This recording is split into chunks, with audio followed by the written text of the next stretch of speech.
तो आज के इस वीडियो में आप सुनेंगे चैत्र माह की पूर्णिमा की व्रत कथा, जिसमें आप सुनेंगे दो बहनों की कहानी। तो मैं मीनू शर्मा आप सभी का आपके अपने YouTube चैनल की कथा टीवी पर स्वागत करती हूँ। सभी को मेरा राधे राधे। तो देखिए प्रिय भक्तों, इस बार चैत्र माह की पूर्णिमा का व्रत आज 1 अप्रैल मंगलवार को किया जाएगा, क्योंकि पंचांग के अनुसार इस बार चैत्र माह की जो पूर्णिमा तिथि है वो प्रारंभ होगी आज सुबह 1 अप्रैल मंगलवार को सुबह 7:07 पर और यह समाप्त होगी 2 अप्रैल की सुबह 7:42 पर। तो ऐसे में क्योंकि चंद्रमा के आधार पर पूर्णिमा व्रत किया जाता है, तो आज ही हमें पूर्णिमा तिथि में चंद्रमा दिखाई देगा। तो इसीलिए पूर्णिमा व्रत आज यानी कि 1 अप्रैल मंगलवार को किया जाएगा। तो जो भी भक्त पूर्णिमा का व्रत करेंगे वे शाम को चंद्र देवता की पूजा अवश्य करेंगे। तो आज चंद्रोदय का समय रहेगा शाम 6:11। तो चलिए अब शुरू करते हैं पूर्णिमा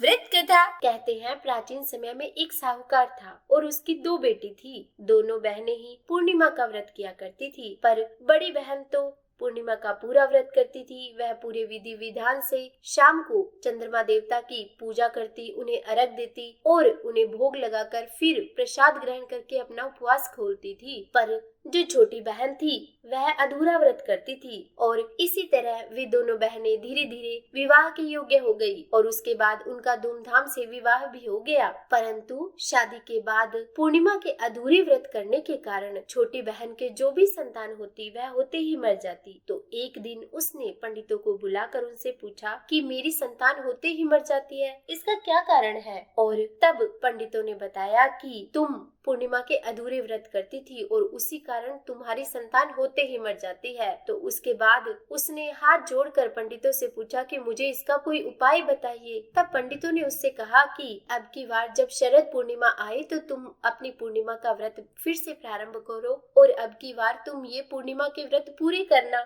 और छोटी बहन ने ऐसा ही किया, उसने पूर्णिमा के व्रत पूर्ण करने प्रारंभ कर दिए। पर अब की बार भी जब उसकी संतान हुई तो वह फिर से होते ही मर गई। तो उसने इस बार क्या किया कि अपने मरे हुए लड़के को पीढ़ी पर सुलाकर ऊपर से कपड़ा उठा दिया और फिर अपने बहन को अपने घर बुलाया। और जब उसकी बड़ी बहन उससे मिलने उसके घर आई तो उसने वही पीढ़ी उसे बैठने के लिए दे दी। वह जैसे ही बैठने लगी उसका घाघरा छूते ही लड़का जी गया और रोने लगा। बड़ी बहन बोली कि तू मेरे यह क्या कलंक लगा रही थी, अगर मैं बैठ जाती तो यह तो मर ही जाता। तब छोटी बहन बोली कि ये तो आपकी ही भाग्य से जिया है, मेरे अधूरे पूर्णिमा के व्रत करने के कारण तो मेरी संतान अब तक मर ही रही थी। और उसके बाद छोटी बहन ने बड़ी बहन से कहा कि हम दोनों बहनें ही पूर्णिमा का व्रत करती थी, परंतु तुम पूरा व्रत करती थी और मैं अधूरा, और उसी दोष के कारण मेरे बच्चे होते ही मर जाते थे। यह लड़का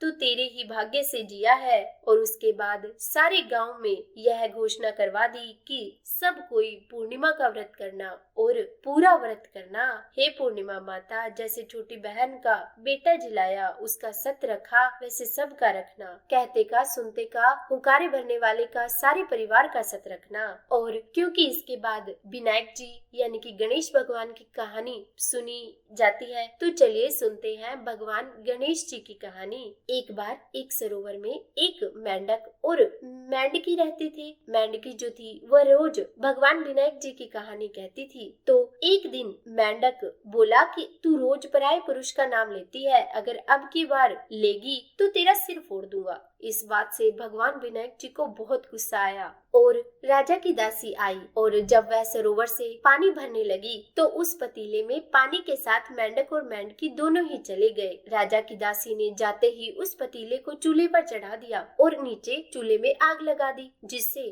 थोड़ी देर बाद ही उस पतीले का जो पानी था वह उबलने लगा। तो मेंढक कहे कि जल गए और मेंढकी कहे कि वाह कितना ठंडा पानी है। तो मेंढक बोला कि तुझे यह पानी ठंडा कैसे लग रहा है, मुझे तो इतनी जलन हो रही है। तब मेंढकी बोली कि यह तो विनायक जी भगवान की कृपा है। और फिर मेंढक से बोली कि चल अपने दोनों ही विनायक जी का नाम लेते हैं, जिससे अपने दोनों का ही यह कष्ट खत्म हो जाएगा। और उसके बाद दोनों ने ही 7 बार संकट विनायक का नाम लिया और जिससे 2 जो नंदी होते हैं, बैल होते हैं, वो लड़ते हुए आए और उनमें से एक की लात उस पतीले को लगी जिसमें कि मेंढक और मेंढकी थे और वह पतीला लात लगने की वजह से वहीं पर फूट गया और मेंढक और मेंढकी उस गर्म पानी से निकलकर वापस उस सरोवर में चले गए। तो हे विनायक जी महाराज, जैसे उन दोनों का संकट काटा वैसे हम सभी का काटना, कहते सुनते हुकारे भरते